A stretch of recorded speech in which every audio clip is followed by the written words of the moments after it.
Hello everyone, welcome to the Budgeting Sisters. I'm April, and if you watched my Wednesday video, it was about determining who I needed to buy gifts for. It was this form. We figured out who I needed to buy gifts for. Now we are going to fill out this form that I got off a savings program that I bought from the Budgeting Mom. So let's jump right in.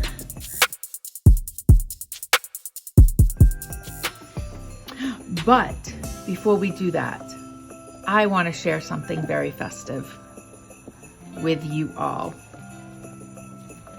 See this ornament? You're probably looking at it thinking the same thing I am. One, this is very old and not very fancy looking. But you know what? This has the most amazing story to it. This ornament was made roughly in 1969 when my mom was in high school and was engaged to marry my father. And she wanted to make sure that for their first Christmas as a married couple, they had ornaments for their tree. So she made this and a bunch of others, but this is the only one that has survived the years. She made this while she was in high school for their first Christmas tree. So because of the story, it makes it look cute. As an ornament, it's not very fancy, but you know what? It was made with love. My parents were married for over 50 years before my mom passed away in 2022. So this is an ornament that hopefully will always hang on my tree. It never hung on my tree prior to my mom passing. My parents hung it on their tree every year. And now my dad lives with me, so it gets to hang on my tree. So that's a little history of my sister and I's parents and this Christmas boot.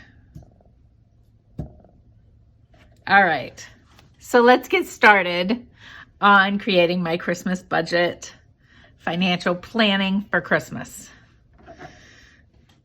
I was on vacation this week, so I went through all my Christmas decorations, and we are not buying anything.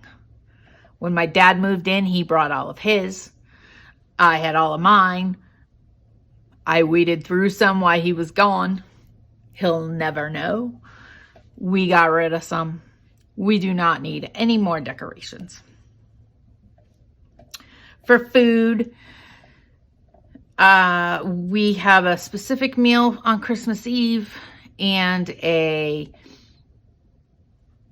ham on Christmas Day.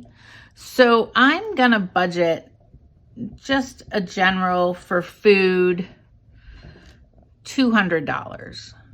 I don't think we're gonna need that much, but I'd rather over budget and have extra after Christmas is over. Now giving, I'm assuming this is where I list out all the people I need to give Christmas gifts to. So I need to list out 9, and there's not 9 lines here. 1, 2, 3, 4, 5, 6. There's 6. So I'm going to double up on the ones that are in the same house. So for my dad and daughter number 2, I'm going to budget $100 for dad and $700 for daughter. And then daughter number 3 and family, we are going to do the 700.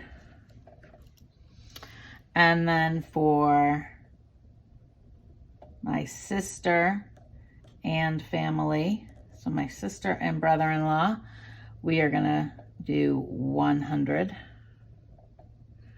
Now I have 2 nieces that are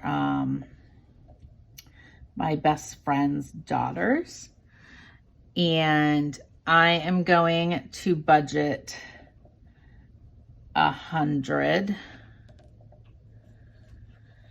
And then for my employees, I am going to budget 150. There's 6 employees. And then my neighbor and my pets. So between those two, we're going to do 125. This totals, I don't know because I didn't do it. Let's see. It totals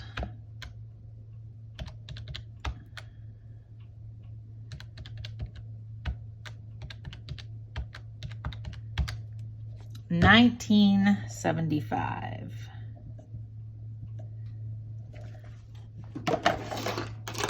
This little scribble is going to drive me crazy. So my hope is that when I start to get some cash saved for Christmas, that I give everybody their own envelope. And when the money is gone out of that envelope, then it's gone.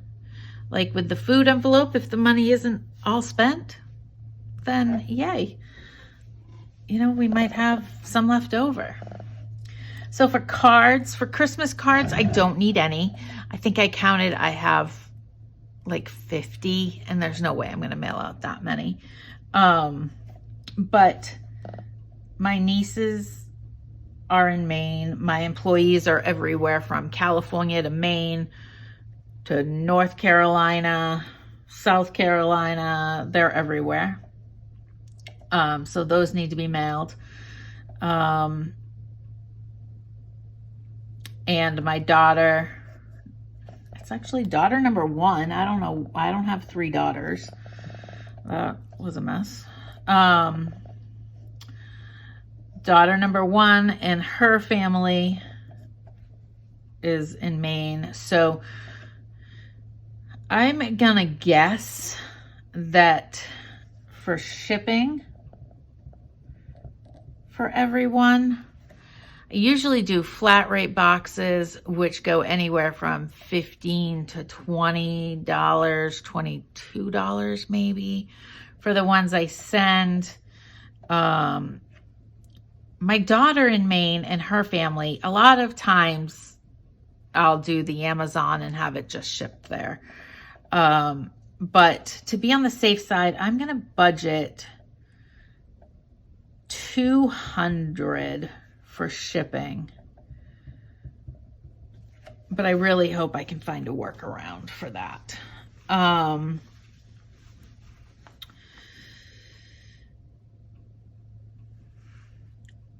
To travel, I don't have anything planned to travel for Christmas. I do need to get to Maine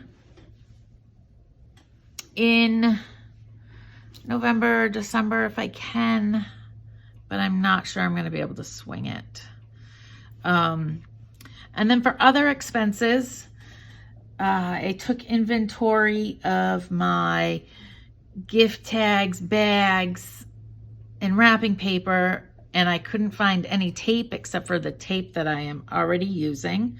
So I am going to budget $10 for tape.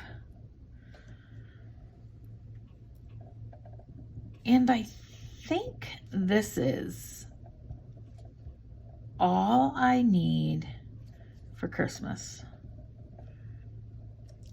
So let's add this all up. We have $200 for food, $19.75 for gifts, $200 for shipping, and $10 for tape. So that equals $23.85. And we have 6 months to save. So we need to save $397.50 a month. I'm actually just going to round that up to $400 a month. I won't be saving that much on a monthly basis because I know I do not have that much money free in my budget every month, but I do get an extra paycheck. And so that's probably where I'll pull some funds from. I think that comes in November. So this is where my Christmas budget stands. I hope this was helpful for you. I would love to know what you do for your budget for Christmas. What do you do if something comes a little higher than what you budgeted for? And I'm really hoping that this makes me very aware of what I'm spending my money on and making sure that it's something that that person that is receiving it really wants. I hope you enjoyed this video.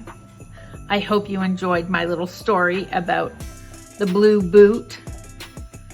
Yeah, it was created in 1969 or 70, one of the two, and will be on my tree forever. I hope you all are having a great July and are enjoying our Christmas in July. Make sure that you like and subscribe to the Budgeting Sisters, and you also hit the little bell so that you get notification every time we upload a video. Have a great day, and I will see you on Sunday for Savings Challenge Sunday.